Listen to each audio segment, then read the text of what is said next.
This is the I Love Success podcast. I'm Peter Jumrukovski, and I have made a vow to myself to help as many people as possible to achieve their dreams. Let's get started.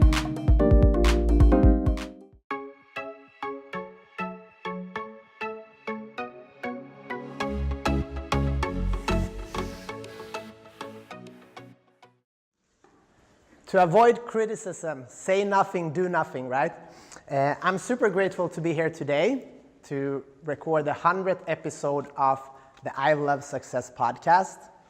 And today, to set this event up, everything has gone completely wrong. And that happens sometimes, right? I was expecting more people to come. Some of my speakers didn't show up, despite they promised me to show up, and the equipment doesn't work. But it's no excuses. I take full responsibility for that, and I'm super grateful for every one of you that are here today. So we're gonna do it anyway the best we can, because when I started my podcast, it was about sharing ideas. My big mission is to help 10 million people in 10 years to go after their dreams. And I realized I can't do that myself, and that's why I've had amazing people on my podcast. Some of them are here today.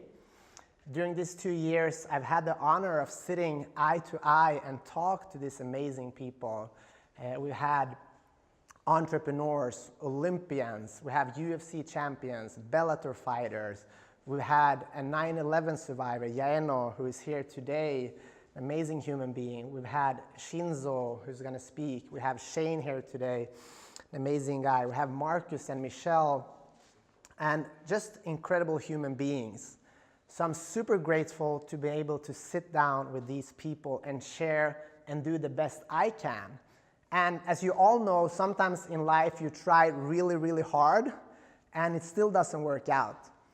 And we are so good at looking at all the negatives, right? Why didn't these people show up? Why are this happening? But why don't we try to see what we have? We have all you guys here today. We're gonna record this. We're gonna share it with the world. And if the ideas that we talk about today can change one person to go after what they're looking to do in their life, to get some courage, then I feel like a winner today. And that's why I'm aiming to do. And the whole reason we are here in Hawthorne today is because of Liam and Marcus and Mishel. And for the 100th episode of my podcast, I wanted to do something special because Marcus and Mishel has been very important people in my life, even though they might not know it. But there are people that always reach out their hand. They always want to help, and they have so much love in them. So when I planned my 100th episode, I said, I want to do a fundraiser. I want to collect something and try to do something good to honor Liam, who lost his life to a drunk driver, just 15 months old, just down the street here. And we're trying to do something good here today, trying to do a fundraiser, and we're going to share some ideas. I want to thank everybody who showed up. I want to thank Adam, one of the main sponsors, for Callcast, a great tool for creating podcasts. If you guys are interested in that, you can check it out at callcast.co. I want to thank you for contributing, and let's do something good out of this and do the best. And think of this yourself in your life. The easiest way when things go wrong is to hide, right? And we want to do that a lot of times. But I made a decision about a year ago that whatever happens in my life, I'm going to show up and I'm going to take responsibility, no matter what it is. And I think that's the best thing I've ever chosen to do, and I encourage you to do the same. Instead of playing the blame game, make sure to take responsibility, because in some way, it's part of you why these things keep happening or not happening. So let's celebrate the 100th episode. We're going to start with Marcus Kowal. He's the owner of Systems Training Center. He's an MMA fighter, and he is also Liam's father. And Marcus is the only guy I know that can do so many things at the same time and still achieve great results. And he's a big role model to me. So yeah, without further ado, let's welcome Marcus up on the stage. I was thinking about, I don't need this, do I?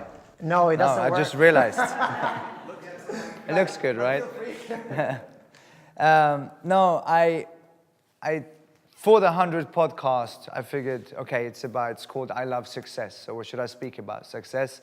I could talk about coming from another country to a country that was new to me, and to a city where I didn't know anyone, and pursuing my dreams and opening this was our first location, and the vision that we had with the gyms and the environment that we wanted to create. But as much as it has been an amazing ride of what we've done, I realized if I want to talk about success, what is success? It's such an individual thing, but there's one thing that is the same for everyone, and that's happiness. And there's one thing as humans that we're very scared of, and that's pain. And as a fighter, it's one thing that you have to endure.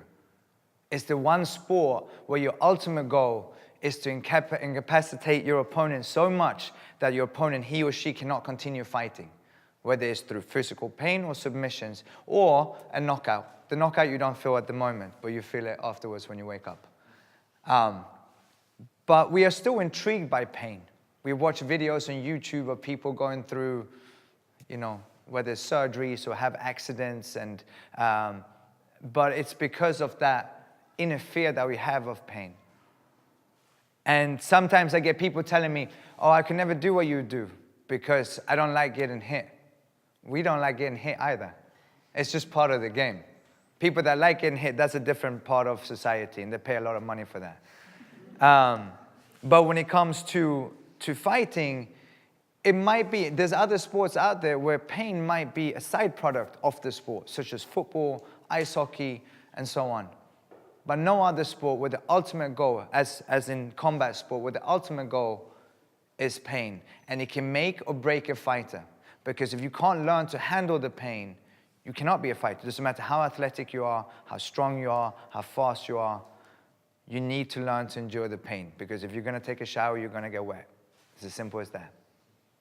And as a fighter, I thought my pain threshold was higher than the average human being, because we condition our bodies over many, many years to take that pain. And I thought I was better at taking pain and I could handle it than most. Until I got to know real pain. And it's not physical pain. Real pain is emotional pain. Emotional pain can incapacitate to a level that no physical pain can. In boxing and kickboxing, you have 10 seconds to get back up when you get dropped. This was all of a sudden the fight of my life, where it wasn't going to take 10 seconds, not even 10 hours, not 10 days, not 10 weeks, not 10 months. It took about a year and a half to find my way back to be able to live properly again and enjoy life. I would be there, physically present, but not emotionally. It was a shell of myself. But at the same time, it was a fight that I decided the very first day that I was going to win, because it was the most important fight that I have ever had. And it's very common when parents lose a child, because it's something that's not natural. We're not supposed to put our children in the ground. There's no pain that's worse than that. But it was also pain that I knew I had to be, because if I was going to be able to continue, I had to. And if I wasn't, then it wasn't one life that was lost. It was 3 lives, my own, my wife's, and my son's. And it's very common when parents lose a child. Up to 70% of parents separate after they lose a child. But it's not because they didn't love each other. Obviously, they loved each other enough to create a life. So why can't they stay together? Well, it's because the way that people deal with grief is different. It's very subjective. And that's why communication becomes so important, to understand and respect each other's different ways of dealing with this emotional pain. And I wasn't familiar with grief. Yet, grief is something that every human being, every loving human being will at some point experience in their life, whether it's a parent, a sibling, a friend, or even a pet. Because pain, emotional pain, is subjective. So, how do you deal with it? Well, it's different from physical pain in the sense that physical pain you can numb. Physical pain, you break your leg, you know that it's going to be worse in the beginning, and it's going to get better with time. And during the worst time period, you can take pills so you can get, you can numb that pain. With emotional pain, you have to go through it. You can't numb it. You can keep it off for some time, but it's not going to get better. You have to walk through that dark cloud that is the emotional pain, and it's a turmoil. It's anger, it's sadness, it's hopelessness, meaninglessness, self-guilt. But you have to get through. And like I said, it was the most difficult fight of my life, but at the same time, a fight I knew I was going to win, that I had to win. And I can honestly stand here today and say, I won that fight. And how can you measure that? How can you measure that? How can you measure winning an emotional fight? Well, the only thing that actually matters in life for anyone and everyone, and that's happiness. I found my way back to happiness. And I can honestly stand here and say that I'm happy. Will I always live with a scar in my heart? Always. For the rest of my life. But at the same time, I'm able to enjoy life again. And it's my duty. If I really want to show that, if you really want to make sure that your child's life is honored in the most positive of lights, then you have to. I have to live my life to the fullest, right? In order to be able, because otherwise it's his life ended, and then my life ended as well. But in order to make sure that's not the case, and to make sure that my son's legacy lives on, I'm going to continue living life to the fullest every single day. And that's the reason why we started Liam's Life Foundation as well. Because a lot of people don't realize, and I didn't realize myself, how big of a problem drunk driving is in this country. Someone is killed every 49th minute in this country. Someone is injured by a drunk driver every 90th second. That's the equivalent of a jumbo jet crashing every single day. Sorry, every single week. And if that was the case, we'd do something about it.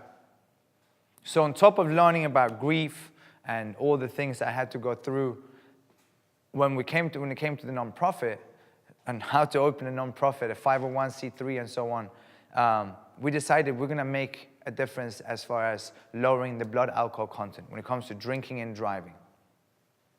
I didn't know anything about American politics. Where do you start? So we went step by step, and we realized very soon that there's forces out there in this country that were opposing us. And at first I thought it was strange, because what we were fighting for were, according to statistics and facts, going to save lives. In my opinion, it doesn't take a rocket scientist to realize if you have less alcohol in your system, your response system, your reflexes, your decision making is going to be a lot better. So, why were the people out there trying to stop what we were trying to accomplish? Because of money. Dark lobbying, dark politics. And I've heard conspiracy theories moving here, and I thought, some of them might be a little bit far-fetched. Especially around 9/11 and so on, right? But at the same time, I was naive. I had no idea what American politics actually looked like. And I was told by many, including other lobbyists that agreed with what we were saying, it's not going to happen. You're up against giants. You're up against forces that you can't control, and it's not going to happen. But I know I'm going to win that fight too.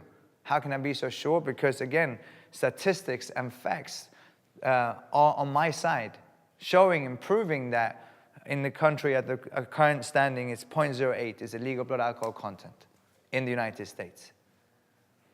In Sweden, where I'm from originally, it's 0.02. And we have basically zero tolerance. And we have a third of the amount of deaths through drunk driving per capita. But again, to me, that's not a surprise.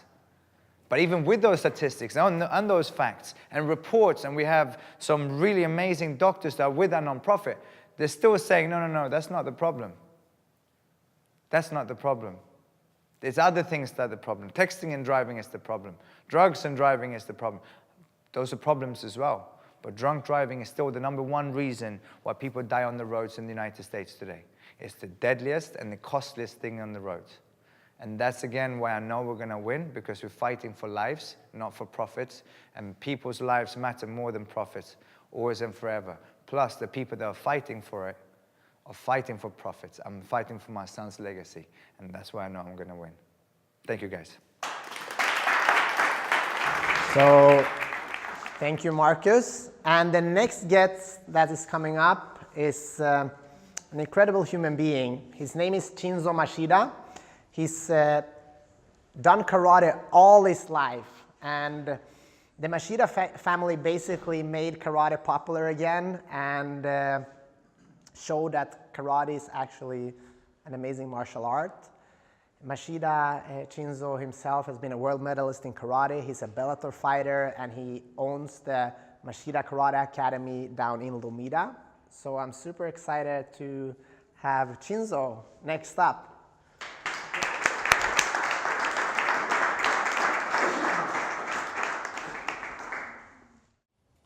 So thank you, everybody. My name is Chinzo Machida. So I'm represent the Machida family. And my brother is Elioto Machida. He's the most famous guys from the Machida family. But actually, my father is our mentor. You know, that's the person we like looking for to follow his steps, because for us, he's a huge example. He came from Japan in 1968 when he was 22 years old, and he went to Brazil, and he overcome like many challenges in his life, because at the time he didn't speak Portuguese. In Brazil, people speak Portuguese, and he has 5 kids, me and my brother, and we were all involved in the martial arts since a very young age, because my father is a karate master. And when I was 4 or 5 years old, me and my brother started training karate. And through karate, we learned many things as a discipline, respect, the many values of the life. So about the podcast, is a lot of success. I'm going to talk about a little bit about that. And first of all, you need to know what do you want in your life. First, you have to find this. What's your dream? What do you really want to your life? Because if you don't have these kind of questions to yourself, it's difficult to follow one way, because you have a lot of options in your life. But when you have one way to follow, it's gonna be easier. It's the first step. The second one is the attitude. You have to go toward to this way. How? Like a study, for example, and you wanna be healthier. So you need to study more about this. How you should do to be healthier. So then you have to go to this way. And after that, the focus. Focus is very important, because if you focus 100%, as I give the example, to be healthier, to be health, you start studying this and keep you focused 100% that for sure you're going to achieve this, because you focus. But focus is not only to, I'm going to do this. No, focus sometimes is to say no for other thing else going to be around you. For example, when you get married, you have to say no. You say no for the other girls, for the other women at the same time. It's real, because you married, so you have to be honest, right? So that's you have to say no. Somebody sometimes you have you follow your dream, but some good news come to you. Good things come to you. But these things sometimes is gonna disturb, they're gonna make you be late then achieve your dream. And you have to say no.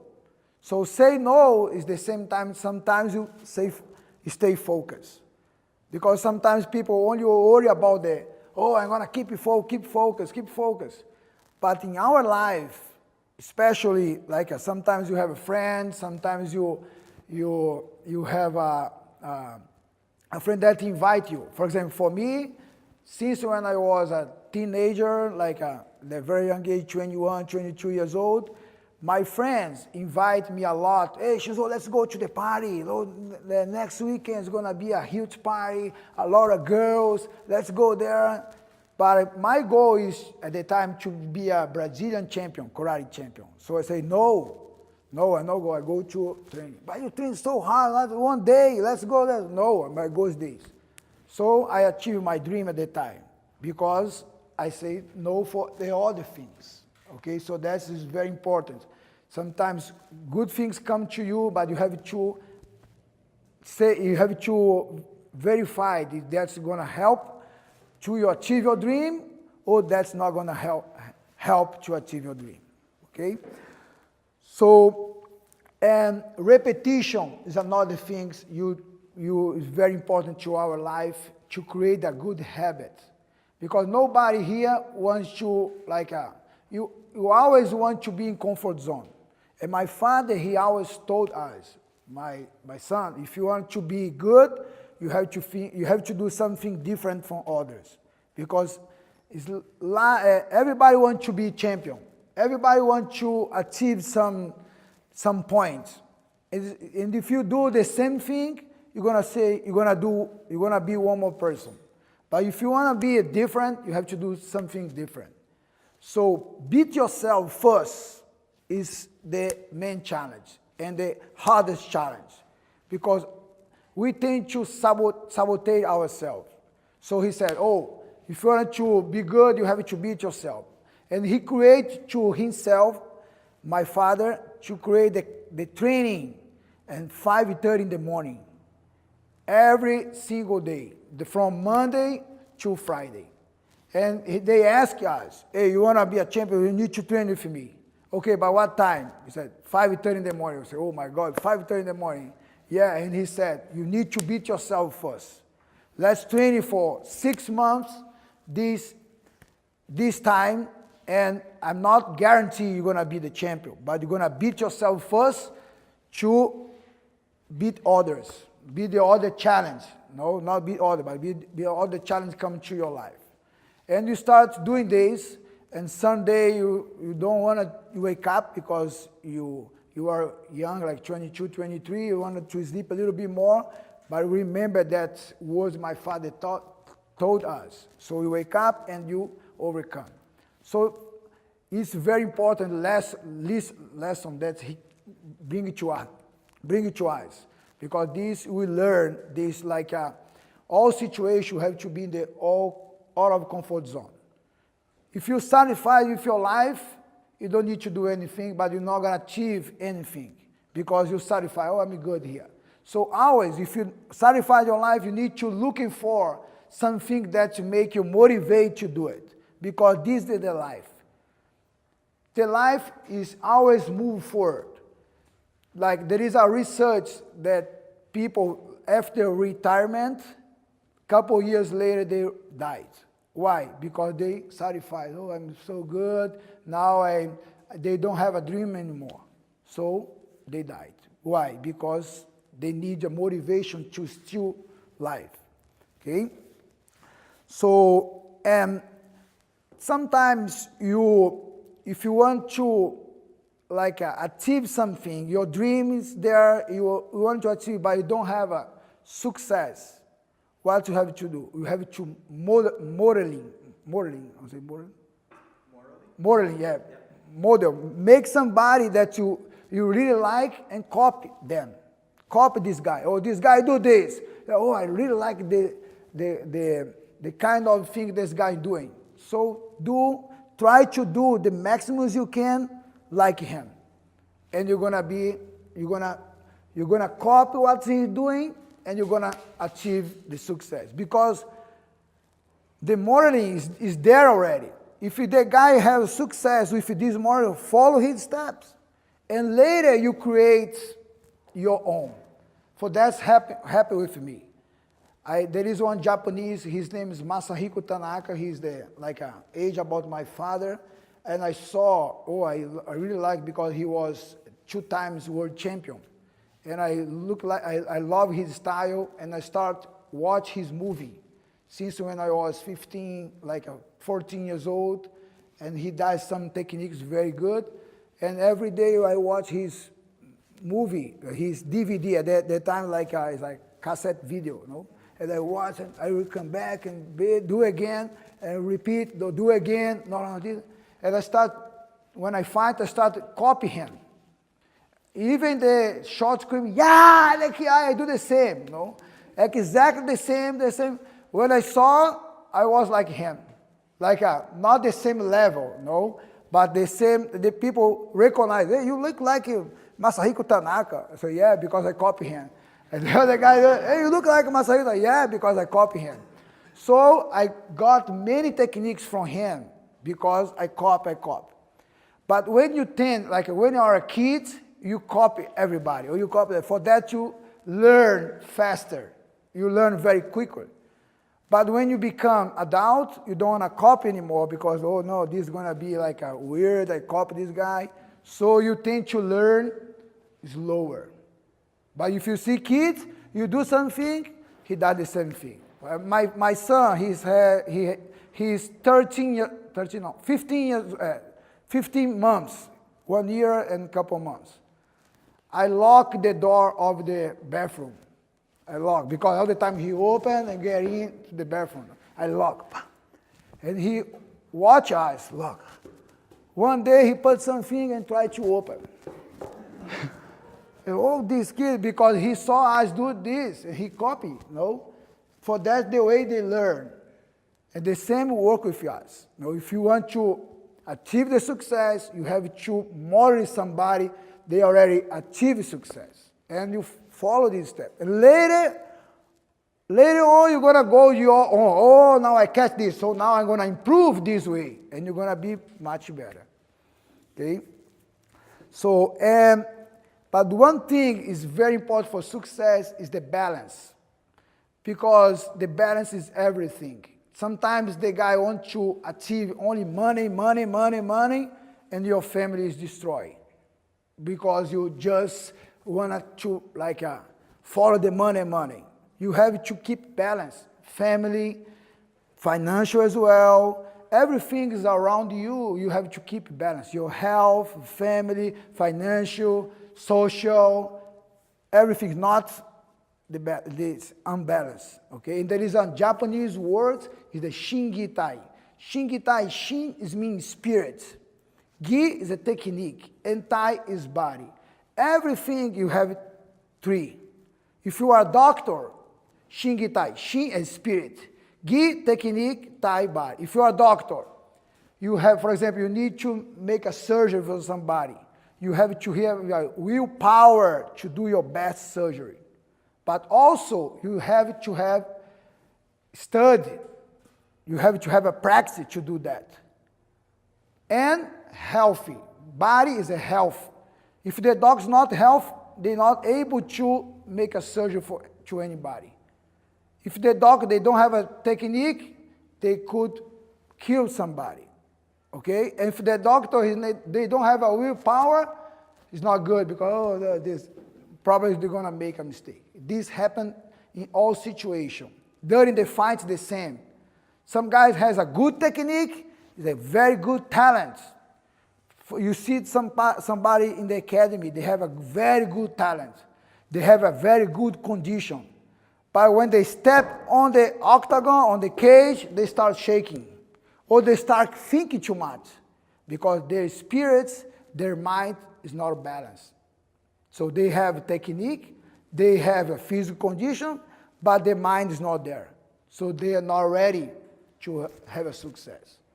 When you combine these 3 aspects, Shin, Gi, Tai, you're able to get closer to success.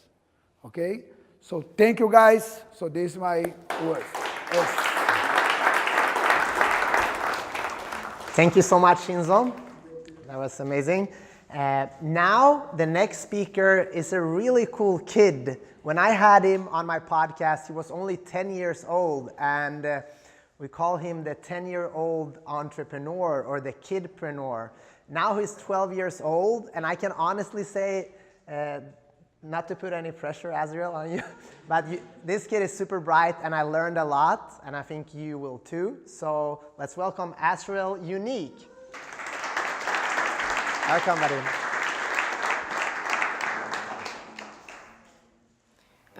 Hi, everyone. And first, before anything, I want to say thanks for coming to this amazing event and supporting to a great cause.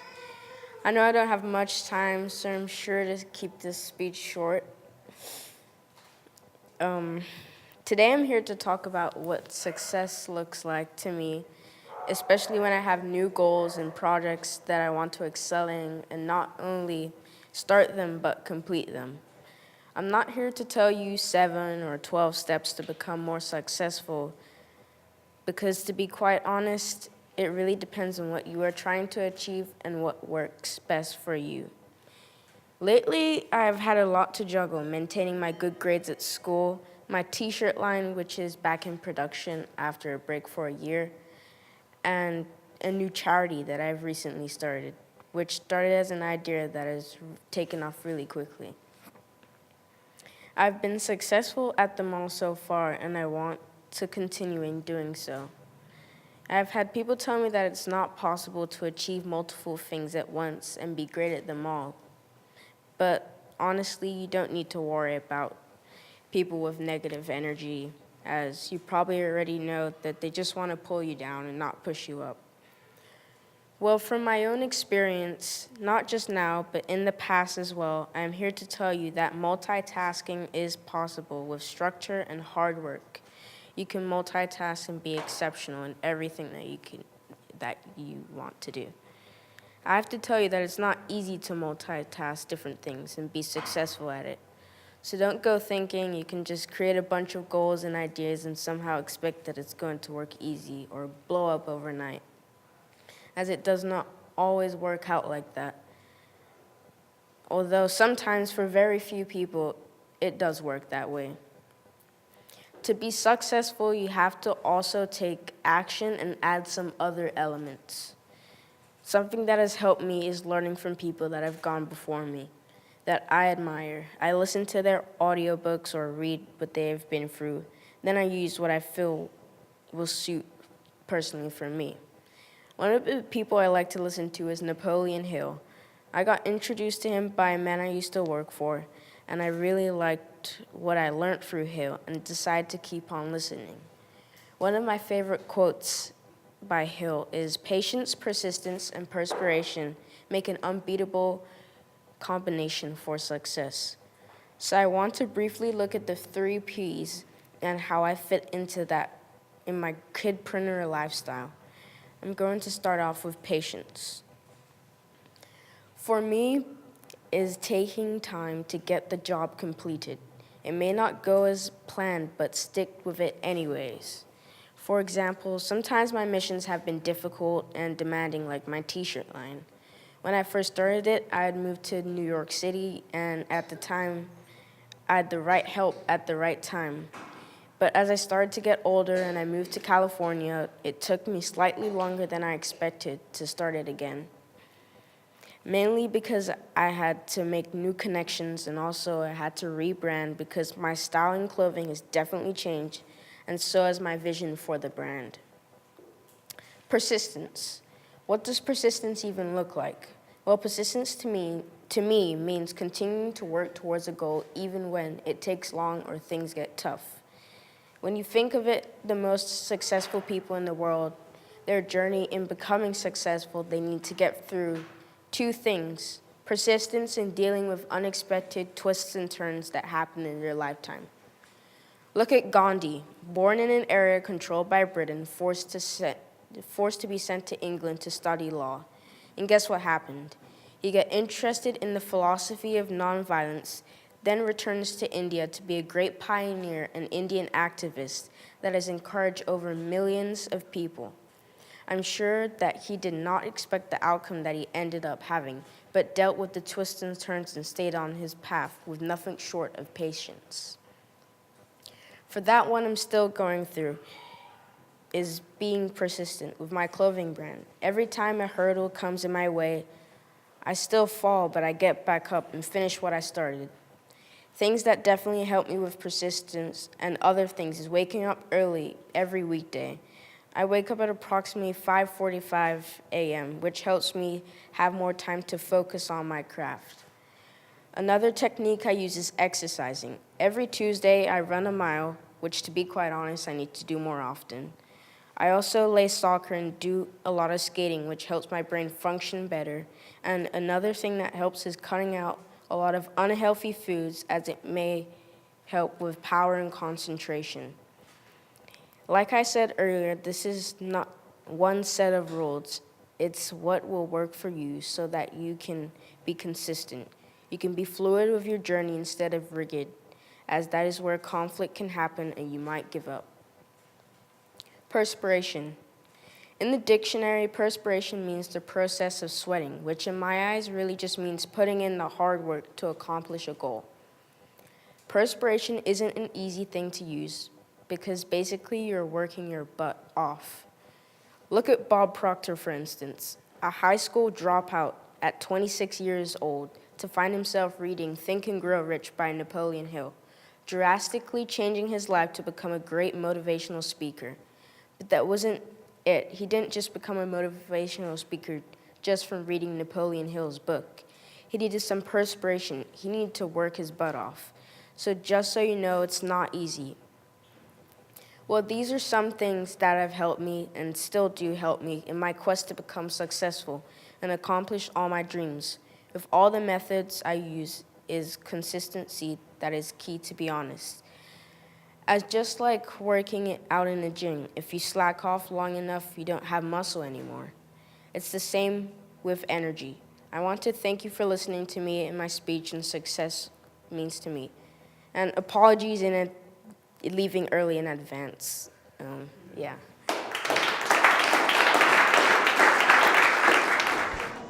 Okay, guys, is everybody here? Hopefully, yeah. Thank you once again for coming here. And before we introduce the last speaker, I want to say a couple of words. First of all, I hope you like the film. It's a pretty amazing story. And if you want to learn more and follow the journey of Headway, they're doing all these festivals for the Oscar qualifiers right now. You can do that at Headway Film on Instagram, on Facebook, and yeah, everywhere. Also, I want to thank some of our sponsors, which is Callcast, an easy way to make a podcast. So if you guys are interested in creating a podcast, you should check them out at callcast.co. And also, I want to thank Lido Bakery in Manhattan Beach for sponsoring the raffle. And we're going to do the raffle. Everybody who bought raffle tickets, we're going to call everybody afterwards who won, so we can send you the prizes. There's some cool prizes. And I also want to thank, of course, Marcus and Michelle and Liam's Live. That's why we're here today. And all of you that are listening to the podcast, please subscribe on iTunes. Just dial in I Love Success and subscribe. We want to help more people to achieve their dreams, and it starts by every person. Before I introduce the last speaker of today, I just want to share a couple of things that I've learned during this 100 episodes, because there's so many people that ask me, what do all these people say? Do they have any commonalities? How do you achieve success in the field that you want? And it is pretty interesting, because I've met people from all walks of life, anything from Olympic medalists, UFC-champions, bestselling authors, entrepreneurs, and so on and so on. And they all have different stories. They all come from different walks of life. But there are a couple of things that are pretty similar. And to make this short, I'm going to share 3 things. The first thing that you have to know is your why. And everybody talks about this, that is in motivation and success, but it's so important. why are you doing things? Like today, for example, why am I here? I'm here because I want to share people's journeys and I want to help them to achieve their dreams. And I said that I'm going to do that even if it's 1 or 10,000 people in here. And that is something that I think is important. So if you have a passion, don't just do it because you get the opportunity. You can create the opportunity yourself and enjoy every person you meet along the way. So the why you're doing something is super important. And if you don't know the why, I think it's time to work on that. The second thing that I learned from all these incredible people is that they write down their goals. They don't just think about them, they actually write them down with pen and paper. iPhone is okay, but pen and paper is much better. There's something magic that happens when you actually put the pen to paper and when you sit down and think about what you really want to accomplish in your life, when you make a plan for it and when you start working towards it. And before I did the podcast, I had written a book about this called The Goal Book, which I talk exactly about writing things down. And now almost 100 people have said the same thing to me. So it must be something that actually works. So I encourage all of you to write down your goals and make a plan to go after them. The third thing is something more untouchable, and that is, some people call it the universe, some people call it God, some people call it spirituality, I don't know. But you have to believe in something, and you have to believe that if you take a step forward, something good will happen. Even if you can't see it right now, believe that if you know the why, if you have a plan, if you've written it down, even if it doesn't happen exactly like you want, just take that next step, because you never know when this break is going to happen or when you can actually impact another person's life. So those are the 3 things. And also, to add one thing that doesn't have to do with accomplishments, it has to do with happiness, that is about being grateful. And all these people that I met usually come from a tough background. They had some type of tough things they had to go through in life, like all of us, right? There's always something that goes on in our life, and we never know. When I meet the person, you never know what they're going through right now. But you have to be grateful even when life is not exactly as you want it, even when you're not achieving everything that you want. Be grateful for the small things that you have in life, because I've noticed that the people that come very far, they're super, super grateful human beings. So that was just a little bit short. And now I'm going to introduce maybe the strongest person I know, and her name is Mishel Eder. She's a yogi, she's an entrepreneur, and she's Liam's and Nico's mom. And I really, really look up to her, and she's just a super strong human being. So let's welcome Mishel.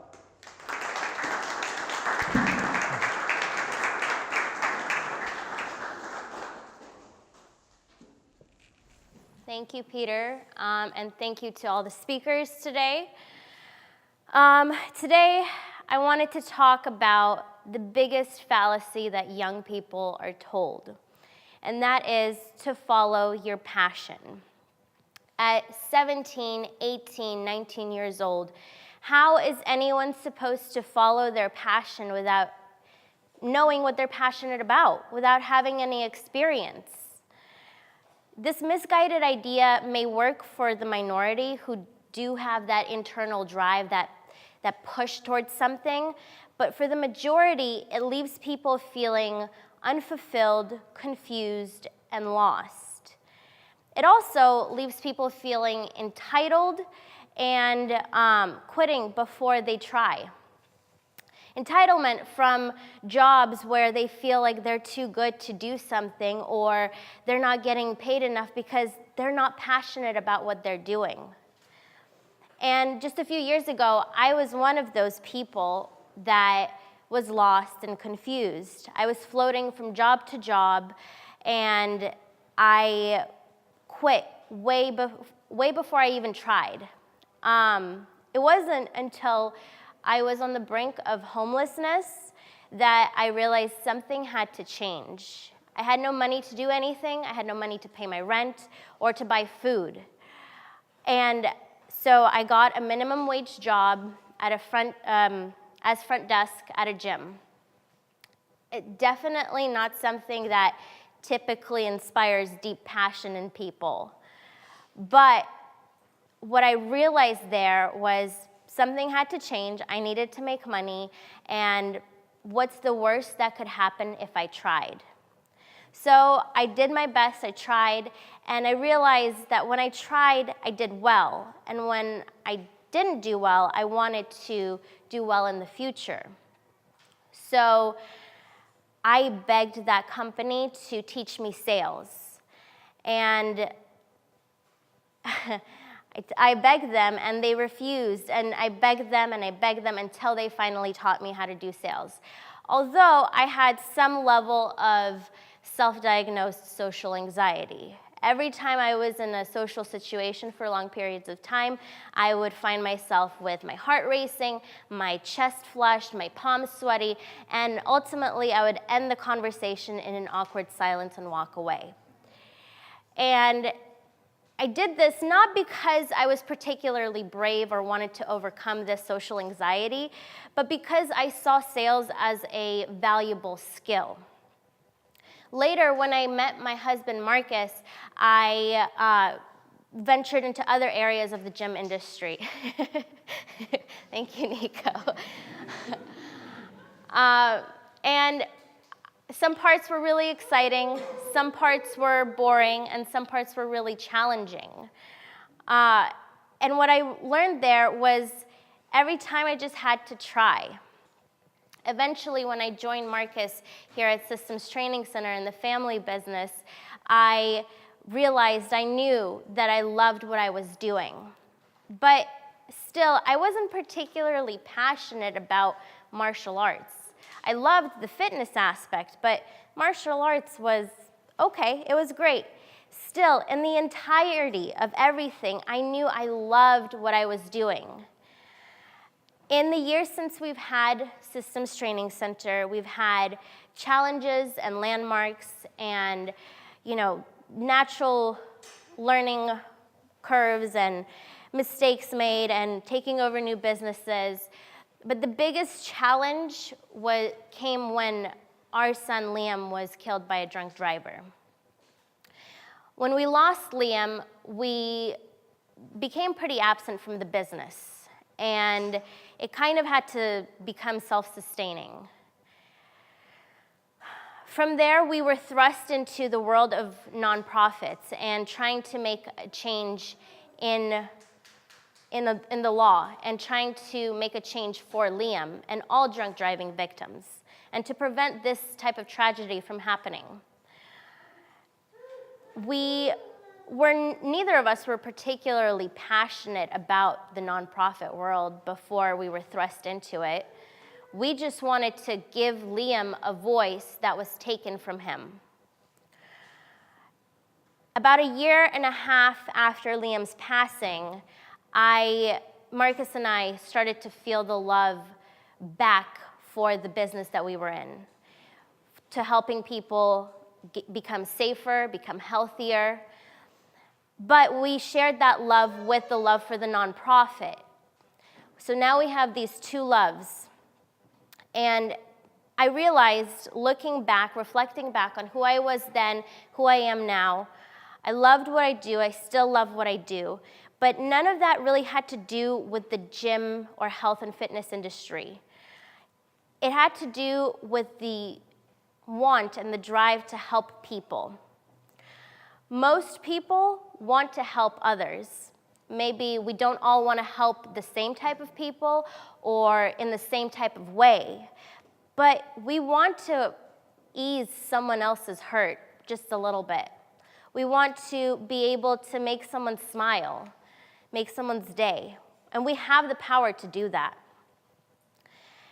So thinking back, I realized that I could have done this in any industry. It didn't have to be the gym industry.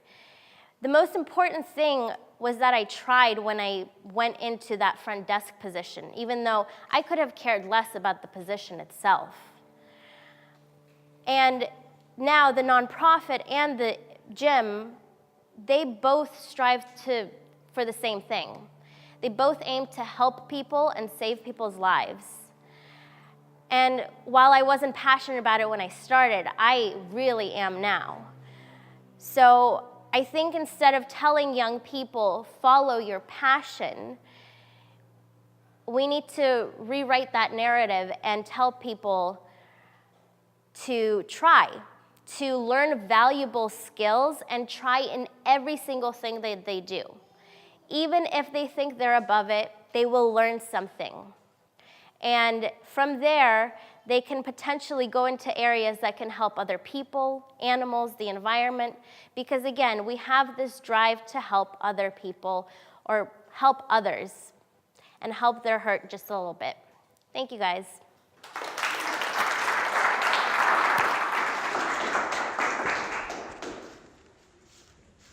That was it, the 100th episode of the I Love Success podcast. Thank you so much for coming, and yeah, keep doing something good, keep following what you like, and as Mishel said, even if you don't like the job you're in right now, do it wholeheartedly.